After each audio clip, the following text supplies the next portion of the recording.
activity. Slide 1 is where we're going to put our answers as we were going through each station. So there'll be 4 stations, and there'll be a question, focus question. How did the religion of Islam begin? How did it start? Origin? And how did it grow? How did it spread as a religion? So station 1, you have 3 questions, and there's a prediction question. Station 2, 3 questions, and there's an analyzing question. Station 3, 4 questions total. Station 4, 3 questions and a cause and effect. So you can click into this document, and then you can type. You can highlight, and then you can just type over these lines. So let's just kind of start us off, give some background information, and then go over kind of our focus again. So origin, the point of or place where something begins. So that's when it says, where did it begin? Okay, where did it start? So today we'll be gathering information to answer the following question below. By the end of the lesson, your goal is to answer the following question with at least 2 pieces of evidence.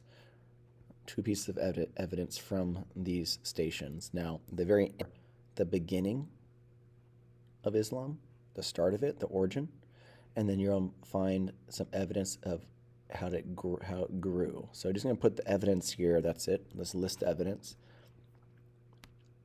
And then once we have evidence, we're going to answer this question with analysis and including these words here. Now, if you need another more space, make a copy of this and make another copy of the slide and continue on to the next slide. So answer the focus question with at least 2 pieces of evidence and 2 vocabulary words from our unit in the area below. So here's a sentence starter. You can put the religion of Islam had a unique beginning and grew rapidly. That might be a claim that you make.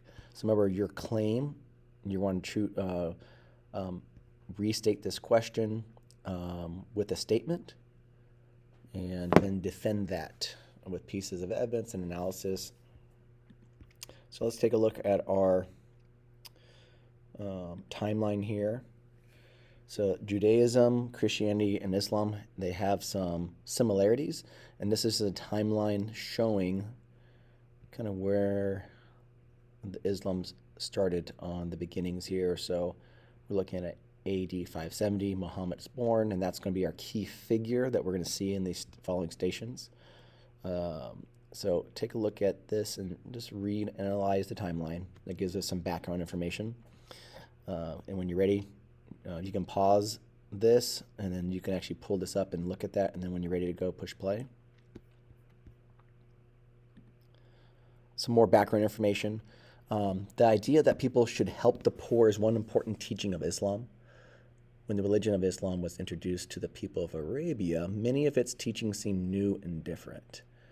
So no need to write an answer, just think about these 2 questions. First one, how do people usually respond to things that are new and different? How have you responded recently to something that maybe was a change? It could be a flex change, a new teacher. It could have been you're on the wheel and you're having a new class. Maybe your schedule has changed. Okay, so new and different. Typically, human nature, we don't like change. We want to kind of resist it. We like knowing kind of what the expectations are. So typically, people kind of are hesitant and don't want to change. Now, think of a time when you were introduced to something new and different in your life. What was your initial reaction, thoughts, feelings? So kind of the same thing above. So no need to just answer this, but just kind of think about it. I'm going to take you through these first 2 slides, and then you'll kind of get the hang of continuing. For our first day, you want to get through slides 1, 2, and 3, leaving day 2 for station 4, and then the very last 2 slides answering that question. So day 1, stations 1 through 3, and then stations 4, and then these questions here. A man named Muhammad brought a different religion to the people of Arabia. Historians don't know much about Muhammad. What they do know comes from religious writings. Muhammad was born into an important family in Mecca around 570. Muhammad's early life was not easy. His father, a merchant, died before he was born, and his mother died later when he was 6. With his parents gone, Muhammad was first raised by his grandfather and later by his uncle. When he was a child, he traveled with his uncle's caravan, visiting places such as Syria and Jerusalem.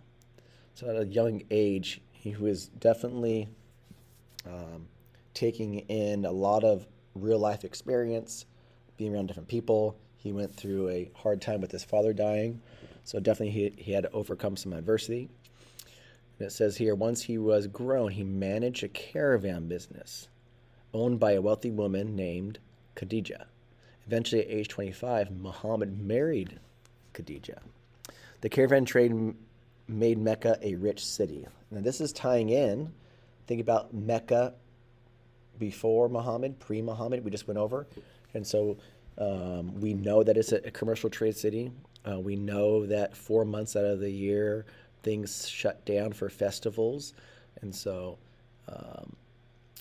this is not new news, kind of reinforces things that we already learned. But most of the wealth belonged to just a few people. Poor people had hard lives. Traditionally, wealthy people in Mecca had helped the poor. But as Muhammad was growing up, many rich merchants began to ignore the poor and keep their wealth for themselves. On the slides to the right, make sure you take a look at some of the key words. If you don't know them, please review them. It will help you when you're critically reading. And as you're reading, feel free to mark the text. Highlight things that stand out to you, especially when it comes to questions that we're looking to answer for Station 1. Before we actually read it, let's preview the questions. Muhammad went to the mountains to pray. That one's given to you. 2, blank visited Muhammad. 3, the angel called Muhammad to be what? Prediction. How might you think people reacted to Muhammad sharing his experience in the cave? So let's take a look at Station 1. Concerned about the changing values in Mecca, Muhammad often went by himself to the hills outside the city to pray and meditate. Again, let's take a look here at these: meditate, recite, prophet. And in Station 1, I should have read this, a message for Muhammad. A message for Muhammad. One day when he was 40 years old, Muhammad went to meditate in a cave. Then, according to Islamic teaching, something happened that changed his life forever. An angel appeared and spoke to Muhammad, telling him to recite. Repeat aloud. Confused at first, Muhammad asked what he should recite. The angel answered with this response here. Take a moment to read that.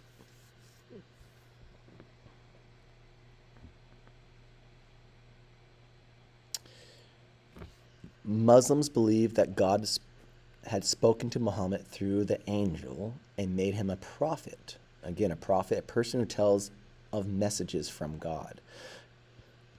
At first, Muhammad was afraid and didn't tell anyone except his wife about the voice in the cave. So if you heard an audible voice or heard a voice, let's say, when you're by yourself, what would your response be? Similar to Muhammad? Would you tell people right away? What would you think if you told people? How might they react? So he was afraid and didn't tell anyone except his wife about the voice in the cave. And a few years later, in 613, Muhammad began to tell other people about the messages. The messages Muhammad received formed the basis of the religion called Islam. The word Islam means to submit to God. A follower of Islam is called a Muslim. Muslims believe that Muhammad continued receiving messages from God for the rest of his life. These messages were collected in the Quran, the holy book of Islam. So on slide 1, you're going to answer these questions. It says 3 plus the prediction question. So let's go here, pause the video, and when you're ready to push play to move on, you're answering these questions here.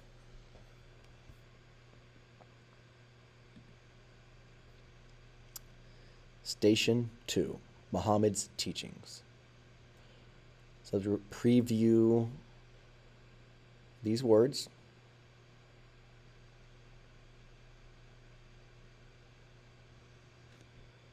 Preview the questions. What does Islam have in common with Judaism and Christianity? Name 2 things that Islam teaches. What does Muslim mean? And then we have an analyzing question. Explain what you think is being surrendered. Keyword surrendered in the Muslim meaning those who surrender to God. Those who surrender to God. The messages Muhammad received from the angel Gabriel formed the basis of a religion called Islam. People who practice Islam are called Muslims. The messages were collected in the Quran, the holy book of Islam. Not all of Muhammad's teachings were new. Some of his ideas came from Judaism and Christianity. For example, Muhammad taught that there was only one God, Allah. So going back to our Rome unit, which Christianity, monotheism, one God, this is a concept that we've covered. So again, Judaism and Christianity are also monotheistic religions as well. Muhammad also accepted the teachings of many of the Hebrew prophets. Furthermore, Muhammad taught that rich and poor were equal. He said the rich should give money to the poor according to the Islam faith. God told Muhammad to teach others about treating people with compassion, honesty, and justice. At first, Muhammad confided, trust someone enough to tell them a secret. These messages only to his family and friends, including his cousin Ali and close companion Abu Bakr. Gradually, a small group of followers developed at Mecca. They were called Muslims, which means those who surrender to God. For Muslims, Islam was a way of life and the basis of creating a just society. So let's go to slide 1. Answer these 3 questions plus the analyzing question. When you're ready, push play to go on to station number 3.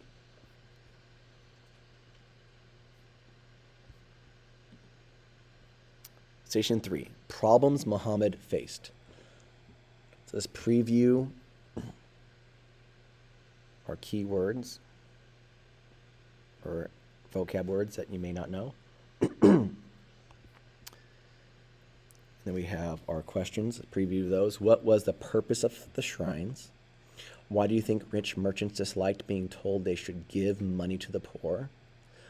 What are the 2 main reasons why many Arabs were upset with Muhammad's teachings? Based on the reading, what is a pilgrimage? What is a pilgrimage? In the beginning, not many people people believed in Muhammad. Many of the first followers came from the ranks of the poor because he was a prominent and respected member of the community in Mecca.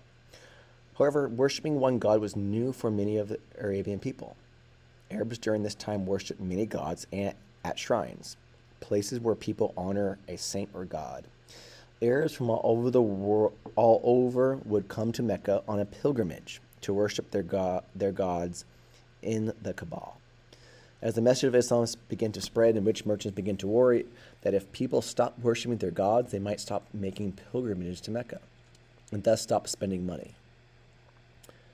In addition, many of the rich questioned why they should have to give their money to the poor. Muhammad's teachings upset many Arabs. First, they didn't like being told to stop worshiping their gods and goddesses. Second, it seemed to threaten the people who made money from the yearly pilgrimages to the Kaaba. As a result, Mecca's many powerful merchants, leaders thought they would lose business and rejected this new religious idea. Think about nowadays, different things go into effect, different laws that change things for small business owners that people might disagree, reject, don't want because it might hurt their business. Think about an example of that would be small businesses having the minimum wage. You have 2 different sides of that, and there are probably people who are for it and people who won't reject it, just like there are probably people for Muhammad and then people who are like, hey, we don't think this is good. And that could be for a number of different reasons. They could back it up. So let's go to slide 1. Answer these 4 questions here. Push pause. And then tomorrow, we're going to go to complete station 4 and station 5. So for day 1, if you've gone through station 1 through 3 and completed it, nice job. Raise your hand and I can check this off.